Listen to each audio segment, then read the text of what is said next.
Olá, eu sou Márcio Espímpolo e você está a partir de agora no programa Condomínios pelo Mundo, na incrível, na naturalmente bela Fortaleza, capital do Ceará.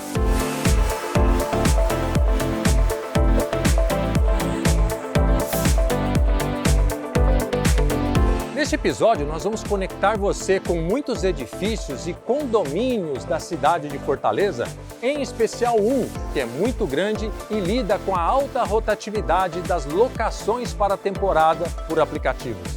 Também, como a cidade está se preparando para conectar você com o futuro através de soluções inovadoras, sustentáveis e construções pitorescas. Mas não é só isso.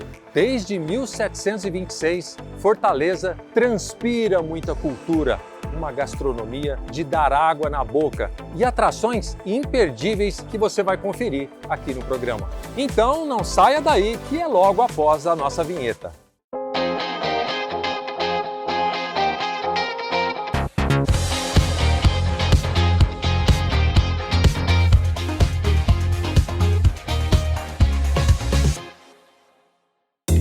Gente, antes de nós começarmos então o nosso programa, eu quero pedir para você que, por favor, se inscreva aqui no nosso canal, deixe aqui o seu joinha e também ative o sininho. As novidades virão logo em breve no nosso canal para você. Fortaleza tem uma população estimada em 2.700.000 habitantes e aproximadamente 6.000 condomínios, o que significa que 2/3 da sua população reside em condomínios. E é a partir de 1935, gente, que nós começamos a encontrar condomínios, construções, edifícios em Fortaleza. O edifício Carneiro, por exemplo, embora considerado o primeiro edifício de apartamentos da cidade, nunca recebeu moradores, e sim, desde o início teve finalidade comercial e encontra-se em bom estado de conservação no centro da cidade. Datado de 1947, o edifício Belisa, atualmente com o nome de Edifício Jonas Carlos, com a linguagem Art Deco, foi realmente o primeiro edifício de apartamentos de Fortaleza. Parcialmente habitado na atualidade, ele também se encontra em bom estado no centro da capital. O edifício Ceará, de 1958, localizado na Avenida Duque de Caxias, é outro ícone de uso misto da cidade, com lojas e 7 pavimentos. Com fachada em estado razoável, mantém o uso residencial até hoje.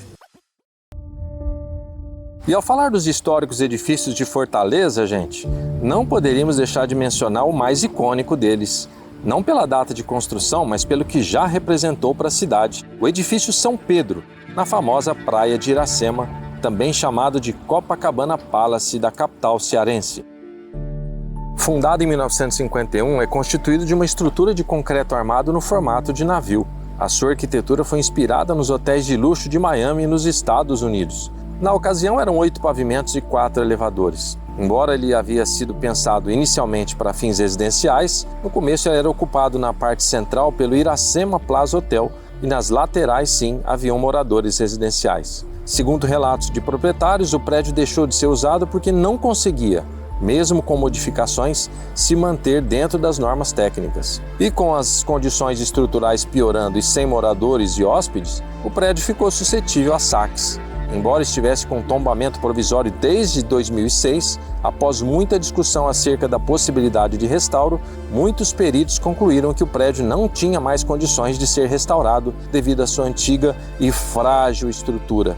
Em agosto de 2021, a Prefeitura, através do Decreto 15096, colocou fim ao processo. Daí, o tombamento do edifício São Pedro ficou sob júdice. O Ministério Público entrou no processo e pediu que fosse reconsiderado principalmente essa questão do tombamento, com apelo principalmente de que o edifício ele tem valor histórico-cultural para a cidade de Fortaleza. Infelizmente, gente, nós não sabemos se o fim dessa história vai ser pela demolição ou pela restauração do edifício. Mas é certo que esse edifício vai ficar na lembrança de muitos fortalezenses e também de outras pessoas que frequentaram em especial o hotel. Mas que fique a lição para todos nós, especialmente para você, síndico de condomínio. As manutenções são muito importantes, manutenções regulares e de qualidade. Isso aqui não aconteceu do dia para a noite.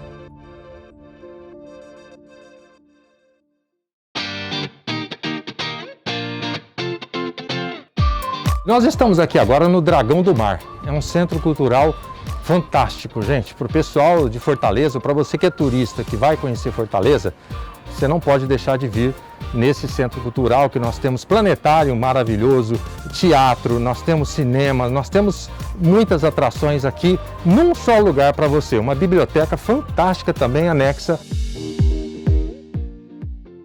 Dragão do Mar foi como ficou conhecido um jangadeiro de Fortaleza, Chico da Matilde. Ele fazia o transporte dos negros escravizados que vinham da África, do navio para terra firme, mas não gostava disso. Então, em 1881, liderou uma greve de todos os jangadeiros que faziam esse trabalho e declarou que, a partir daquele dia, não se desembarcavam mais negros escravizados no Ceará. Depois disso, ele foi daqui para o Rio de Janeiro de jangada para pedir o fim da escravidão no Brasil. Somado a outros movimentos, este foi um importante acontecimento que culminou na abolição da escravatura 7 anos depois, em 1888. Gente, estou chegando aqui no Tempero do Mangue. É um dos restaurantes mais badalados aqui de Fortaleza, principalmente para a gente ver aquilo ali, ó. Pôr do sol.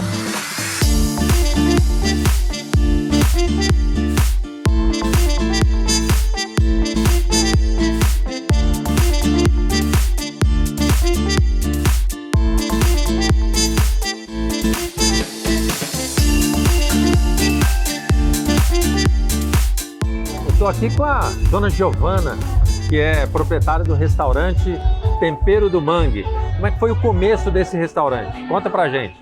A história do tempero, ela tem dor, ela tem alegria, ela tem saudade, ela tem luta, ela tem perdão. Eu perdi um filho pro câncer de 26 anos e eu fiquei numa depressão, numa mágoa muito grande. E o meu marido, o Ronildo, um dia passando aqui na Sabiaguaba, ele viu o pôr do sol daqui. E aí ele falou, poxa, Giovana é tão comunicativa, é tão alegre, dava certo, ela gosta de cozinhar. E quem sabe se abrir um restaurante ela não vai sair dessa depressão. Vai ter contato com as pessoas. E aí ele me trouxe aqui no pôr do sol. E quando eu vi esse pôr do sol, eu achei mágico. Abrimos um tempero com fogão quebrado, era 2 tijolos segurando o pé do fogão. Uma geladeira que dava choque. Começou os amigos, a vir, o pessoal da cidade, né? Aí com o meu filho, o Tiago e o Rafa, moravam em Barcelona. E o Tiago falou, mãe, vamos fazer sunset, que lá na Europa tá na moda sunset. Aí foi aquele boom na cidade, o pôr do sol, né? Mas aí teve um dia aqui à tarde, eu pedi para a turma lá de cima tirar essa dor do meu peito, essa angústia. Tenho 10 anos aqui e eu nunca vi o pôr do sol como eu vi naquele dia. Eu senti assim aquele peso saindo de dentro de mim, aquela dor, sabe?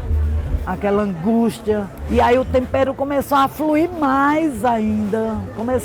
Todo mundo que vinha dizia, Gi, aqui tem uma energia maravilhosa, a gente entra, a gente sente. Bom, aqui é a nossa carninha de sol, tem macaxeira, cebola vermelha e a bananinha frita. Deixa eu ver se essa carne é boa. Prova aí.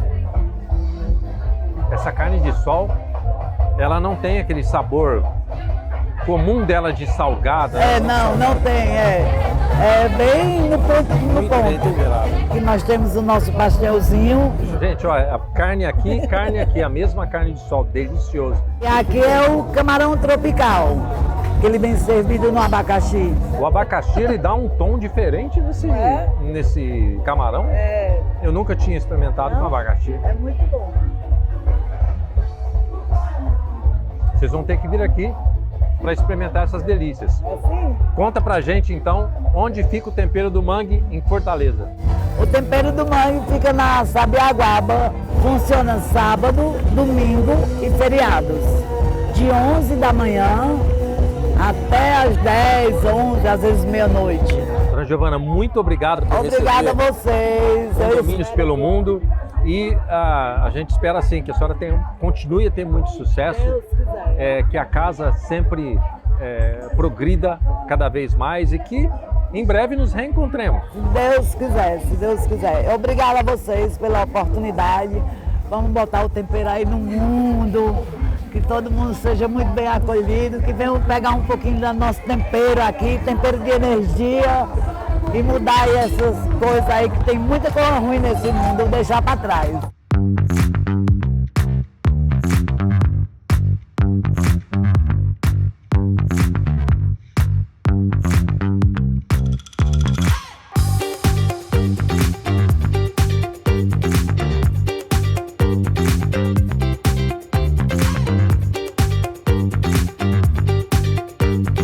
Gente, agora eu vou mostrar para vocês um edifício que é muito complicado de ser administrado. Ele tem a característica de locação para temporada, são 575 unidades administradas pela síndica, a senhora Elizabeth. E eu vou conversar um pouquinho com ela, vocês vão ver quais são os desafios, quais são os problemas que administrar esse condomínio traz. Nós somos um condomínio misto, como a gente chama. Hoje a gente tem mais ou menos 30% apenas de moradores e o restante é de empreendimento para aluguel. E essa locação, a maior parte dela é para temporada ou é locação mensal, anual, como é? Bem, é um misto também, né? Eu acredito que a maior parte é de curta temporada. Mas a gente tem inquilinos também aqui. A administradora vocês não têm? Vocês têm um escritório de contabilidade, é isso? Como é que é? Não, nós temos o serviço de uma administradora na parte de prestação de contas, na parte de montagem de comunicações que a gente necessita.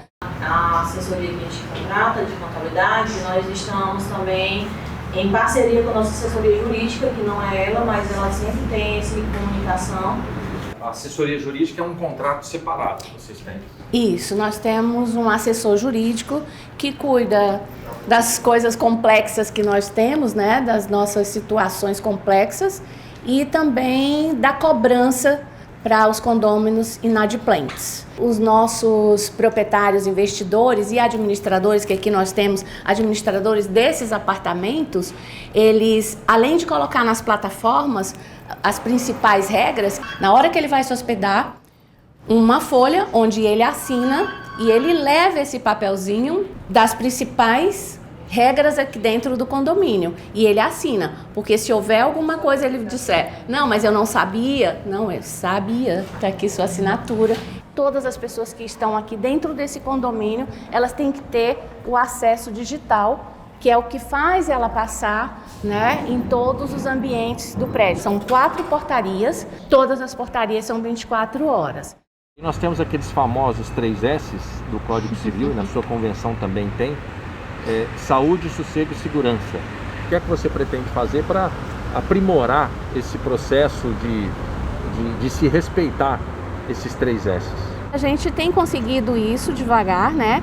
E que é a questão da harmonia entre os 2 perfis que nós temos aqui, que é o de morador e o de hóspede. A ideia e a técnica é estar aqui presente e fazer com que todos se entendam, utilizem os espaços, mas respeitem as regras igualmente.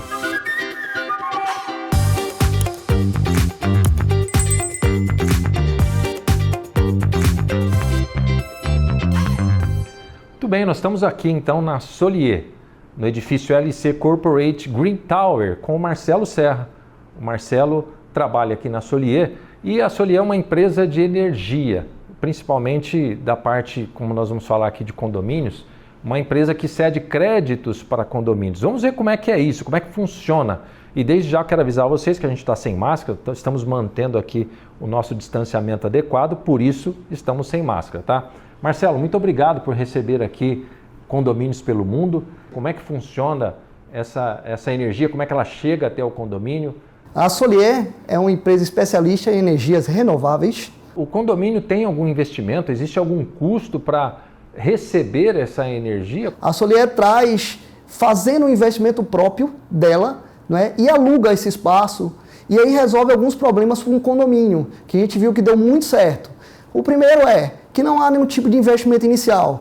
Então, com o aluguel, ele evita o investimento inicial. Um segundo problema que existe é o espaço disponível para o condomínio, principalmente em locais que tem alta densidade urbana, como uma cidade como Fortaleza.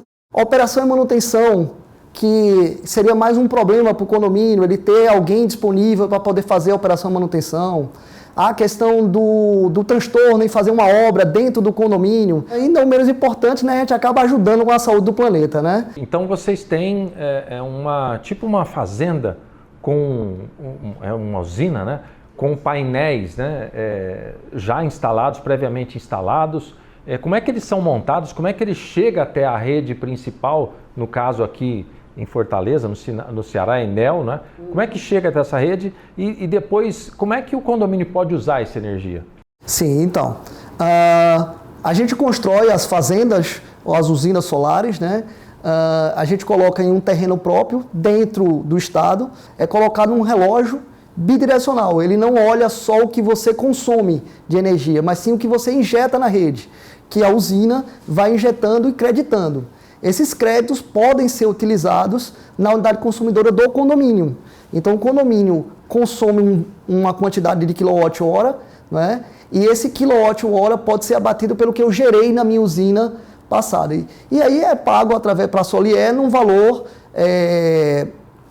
menor do que pagaria para a concessionária através de um aluguel dessa usina. Quanto que o condomínio ele tem de digamos, benefício em relação a valores mesmo no final do mês na conta de energia? Há um benefício dependendo do perfil de cada cliente, que pode ser de 10, 15, 20, até 25% do total do que eles gastam hoje de energia. Quer dizer, para um condomínio que gasta 10 mil reais, tem uma economia de 2 mil mensal, pode fazer mais um funcionário, pode fazer uma cota para uma reforma, né? E o que o condomínio precisa fazer para ter esse serviço, afinal? Porque é o que mais o nosso público quer saber. O que eu preciso fazer para ter esse benefício, né, sem colicar R$1 sequer nisso? A gente precisa apenas de uma conta de energia, a última conta de energia que pode ser passada para a gente. Podem estar em contato com a gente através do nosso site, tem solier.com.br, e lá tem o nosso telefone que você pode entrar em contato.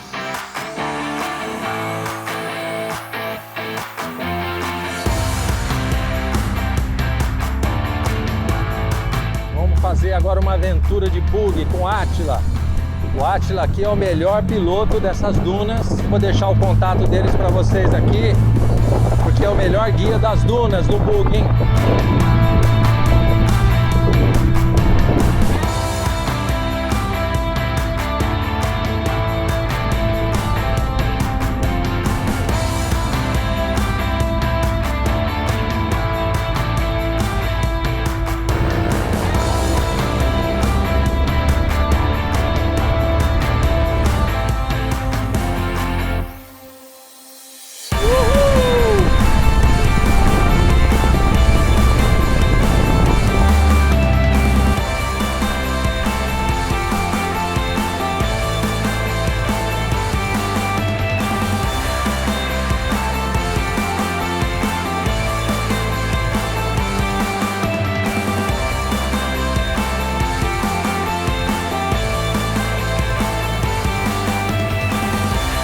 E aí, quanto tempo está trabalhando já aqui? Eu aqui, amigo, no Rio, eu estou trabalhando na faixa de uns 12 a 13 anos por aí, no Rio. No Rio eu tenho 56 anos, mas comecei a pescar muito cedo, desde 9 anos de idade que eu sou pescador de alto mar. Ainda continua pescando? Como é que é? E pesca onde? Em alto mar? A gente pesca 35 km da costa, numa chegadinha dessa. E é o que você gosta de fazer? Eu gosto de fazer, aprendi de pequena. Agora meus filhos, graças a Deus, não foram pro lado da pesca não. E também a gente que a pesca não começa de cedo, a gente sabe o sofrimento que a gente tem em alto mar.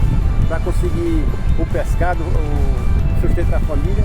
A gente não quer botar o filho da gente para uma coisa que não tem futuro mais para eles. Antigamente tinha futuro, porque a pesca antigamente era muito boa.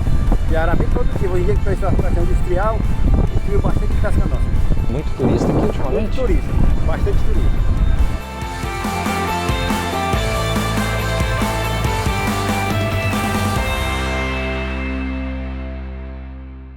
Pessoal, nós estamos aqui no edifício One, o edifício que vai ser o mais alto de Fortaleza.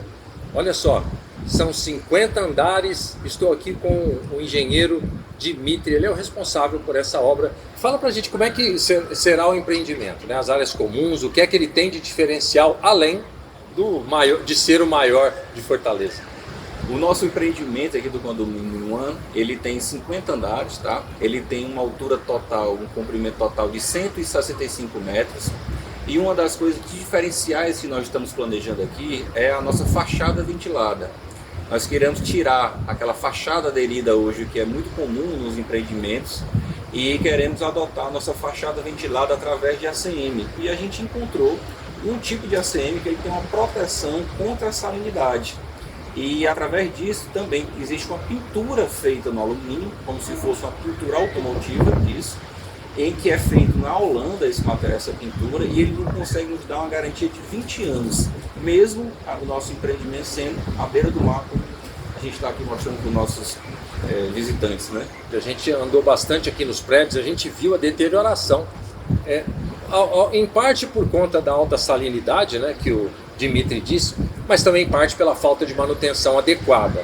Dimitri, fala pra gente também um pouquinho, por exemplo, 50 andares. A gente sabe que elevadores hoje, né, eles não são tão velozes.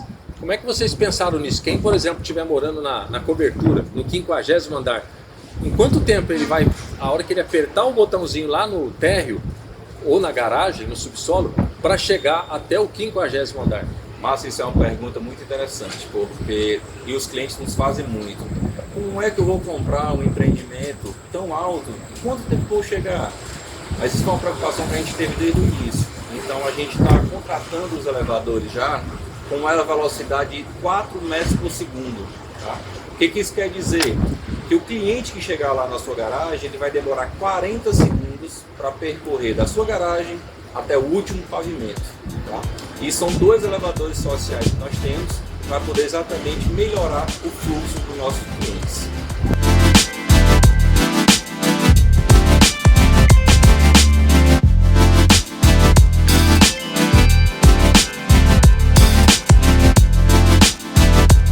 Nós estamos aqui agora com o Maurício Menezes. O Maurício, ele cuida de uma parte muito interessante que eu resolvi trazer aqui para vocês como uma das soluções, compartilhar essa solução, que é o uso de drones para fazer inspeção predial. Olha só, a gente tem visto muita gente subir com balancinho, montar andaimes para poder subir, e às vezes lugares perigosos, né? E hoje a gente tem muita facilidade para fazer isso com drones, e aqui em Fortaleza isso já tem sido muito utilizado pela empresa do Maurício, a Ford Drones. Conta um pouquinho da Ford Drones e o que é que você faz exatamente. A Ford Drones, ela nasceu de um sonho, de uma vontade muito grande, de uma necessidade de poder utilizar, alcançar, inspecionar e vistoriar situações que nem sempre você tem acesso. Nos facilita muito na questão de você vistoriar áreas muito rápido, sem comprometer o risco à pessoa humana e sem comprometer grande mobilização de equipamentos e pessoal, como plataforma elevada ou montagem de andaimes. Como é que é feito? Você tira foto, faz filmagens, como é que isso funciona? Funciona um pouco antes, na realidade, da chegada do condomínio. Uma vez contratados os serviços, nós vamos fazer um estudo, uma análise de risco operacional da área, solicitar autorização de voo para o DSEA, é o Departamento Nacional de Aviação Civil, porque drone é uma aeronave não tripulada. Então ela tem que seguir as normas, informar o ponto de decolagem, a área pretendida da vistoria. Então, uma vez que nós temos ali a análise de risco favorável ao voo, a autorização de voo emitida, o seguro reta contratado, nós partimos para quê? Para fazer um mapeamento da área, e aí nós estipulamos de praxe aqui na Ford Drones uma resolução de 5 centímetros para que a gente possa conseguir detectar principalmente infiltrações, rachaduras, parte de concreto quebrada, corrosão de ferragem da construção, que aí podemos fazer uma inspeção também com o uso de câmeras térmicas, né, com drones capacitados para tal. Neste caso, a autorização do DSEA ela é um pouco mais demorada, mas mostrando a necessidade do trabalho, sempre é autorizado. O piloto do drone, em particular, ele tem que ter todo o treinamento, toda a qualificação e ter o seu brevet de piloto de aeronave não tripulada, chamado de RPAS, no DCE, para poder conduzir esse trabalho. E aí finaliza com um relatório de anomalias entregue para o síndico, para o engenheiro, como é que é isso? Nós emitimos um relatório, geralmente é feito em duas situações. Ou a empresa quer uma vistoria para comprovar alguns serviços realizados, né? Aí nós vamos apontar e definir o que compõe o relatório, ou a empresa de engenharia que vai executar o serviço precisa dimensionar e quantificar e orçamentar essa área a ser atendida. A empresa de engenharia nos contrata e nós os acompanhamos com os engenheiros deles as vistorias. E aí, depois de montada essas fotos, nós vamos colocar como exemplo um condomínio onde nós fizemos 2.300 fotos aproximadamente, e nós conseguimos uma precisão de 5 centímetros para que possa ser feita a análise.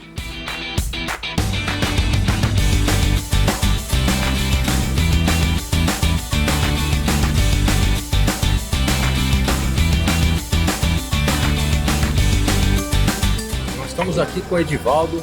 O Edivaldo, ele é gerente geral aqui do Chico do Caranguejo.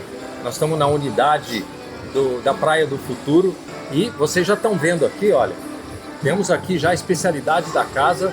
Edivaldo, fala pra gente quanto tempo tem já a casa do Chico do Caranguejo. Essa barraca ela foi inaugurada, se iniciou em 87. 87 para cá nós temos aí 34 anos, né? Então assim, a gente começou pequeno e hoje nós temos uma estrutura maravilhosa. Esse aqui é o carro-chefe do Chico? Esse aqui é o carro-chefe, onde se iniciou toda a história da barraca Chico do Caranguejo. Eu chamo barraca, mas na verdade é um complexo, né? Na Praia do Futuro. Se iniciou aqui vendendo caranguejo aqui na calçada. De repente teve a ideia de criar um quiosque e desse quiosque chegamos até essa bela estrutura. E me fala uma coisa, Edivaldo, quantos caranguejos você vende aqui mensalmente? Você tem ideia? Sim, a gente vende uma média de 15 mil caranguejos mensal. 15 mil caranguejos? Só nessa unidade, né? Baixa temporada em torno de 15 mil caranguejos a gente chega a essa meta. Muito bacana. Quantos lugares nós temos hoje em média, mais ou menos aqui? A gente suporta aqui umas 4 mil pessoas. E já teve? Já. Final de semana, geralmente no domingo, a gente tem uma capacidade lotada, né? E a gente chega a esse número espetacular. Em relação aos funcionários, quantos funcionários vocês têm para atender esse pessoal todo? Uma média de 210 funcionários. A empresa, além de tudo, dá emprego para muita gente. Isso é diretamente, né? Agora tem os indiretos, prestador de serviço, então assim a gente tem um número bem maior. Essa quantidade enorme de caranguejo, tem que chegar caranguejo todo dia, que é tudo fresco. Na verdade a gente não chega todos os dias, nós temos dias da semana que a gente vai buscar e esse produto, esse caranguejo vem de Parnaíba. A gente não tem mangue aqui para a gente conseguir pescar aqui em Fortaleza, a gente tem que buscar de fora. Tem uma época do ano também que a gente vai buscar no Pará. Para dar conta, né? Senão não dá conta, porque assim, o estado é muito grande. Toda Fortaleza consome bastante caranguejo, principalmente nas quinta-feiras que a gente funciona.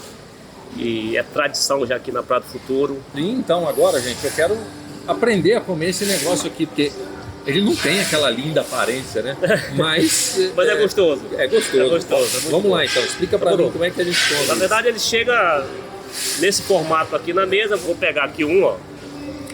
Vou colocar no prato, quebra a juntinha dele. Isso. É assim, gente, viu? Vai até aprender, demora. Isso aqui é o molho. Geralmente a pessoa tem um molhozinho do lado, né? Molha aqui, ó.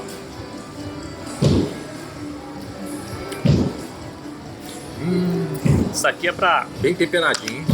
Do acompanhamento, né? Vamos lá. O que o Edivaldo fizer eu vou fazer, porque vocês viram aqui. Acompanhe. É tranquilo. Essa parte maior é onde tem mais... Aqui? Realmente, ó. Tem questão do caldo também, ó. Tem um caldo também muito saboroso. Vou pegar aqui você, ó. Eu tenho algumas coisas que, ó. Tem que ter um jeitinho. Pronto. Eu não ia conseguir fazer isso sozinho. Agora aqui, esse martelo é pra quando você chega a parte maior, cara. Aí você bate, ó. Aí você quebra.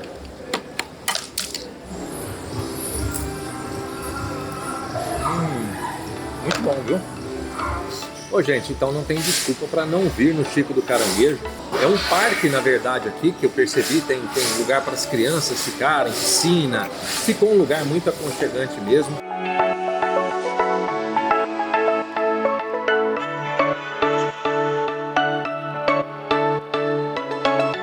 Gente, nós estamos aqui com a Dona Zuíla. Isso. Dona Zuíla é uma rendeira de bilro, né? De birro. Essa da renda eu aprendi com minha mãe. Esse é um caminho de mesa. Quanto tempo demora para fazer? Esse daqui eu passei 8 dias. Aqui é a Rose, viu, gente? A Rose também é craque. Ela estava dizendo aqui pra gente que ela aprendeu o ofício com a Dona Zuíla. Eu aprendi com a Zuíla. Ela disse que demora mais ou menos 1 mês para você adquirir todas as técnicas. Olha, isso aqui é um espinho e uma mandacaru. Que a gente mora perto da praia e o alfinete ele enferruja. Aí a gente trabalha com o espinho do mandacaru, conhecido pelo cacto, né? O que a senhora já fez de maior e que demorou mais tempo aqui? As toalhas a gente passa 6 meses que a gente não consegue nem fazer uma só. Às vezes a gente junta 2, 3 rendeiras para fazer uma toalha. E é muito procurado ainda esse tipo de renda artesanal? Não, a renda de birro ela é procurada, só que a gente vende mais as passadeiras, é o forrinho de bandeja, é o entre-meio, para a gente colocar nas saídas. A gente faz o forrinho de bandeja também, que a gente passa 3, 4 dias para fazer uma bandeja. E roupa também, né? Roupa também. Blusa. Tem blusas, vestidos. Você já viu? Olha aqui, ó. Faz um... Isso aqui é feito todo... Uma aproximação. Mais de mês a gente passa para fazer um desse. Artesanato não tem muito valor. Só tem mais valor que a gente que faz, que a gente sabe que dá valor. Mas tem muitos que acham caro. Aí a gente sabe o trabalho que dá. Gente, nós vamos ver a maior renda. Eles estão falando que é a maior renda no mundo. Eu vou acreditar nelas aqui. Eu estou aqui com a Dona Lucielda agora, que ela também é uma rendeira. A ideia é não deixar morrer. Com certeza. É uma cultura que não era para morrer nunca. Olha só que legal, gente.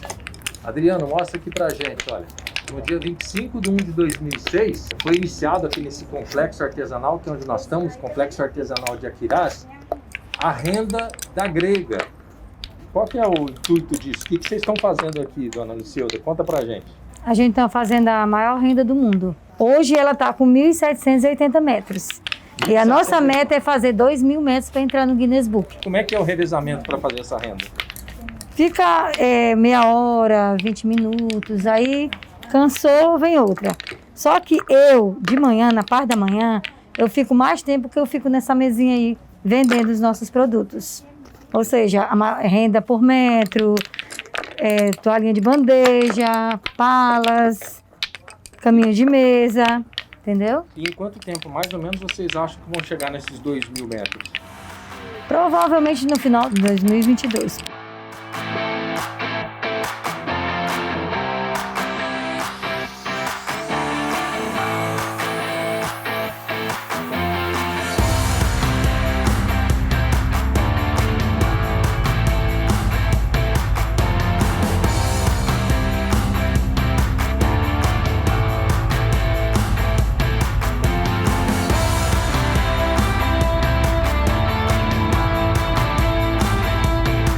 Aqui abrimos e aqui encerramos um lugar que representa a cultura desse povo cearense. Um povo lindo, de resiliência, de sofrimento e de muitas diferenças nesse país, de grandes diferenças sociais.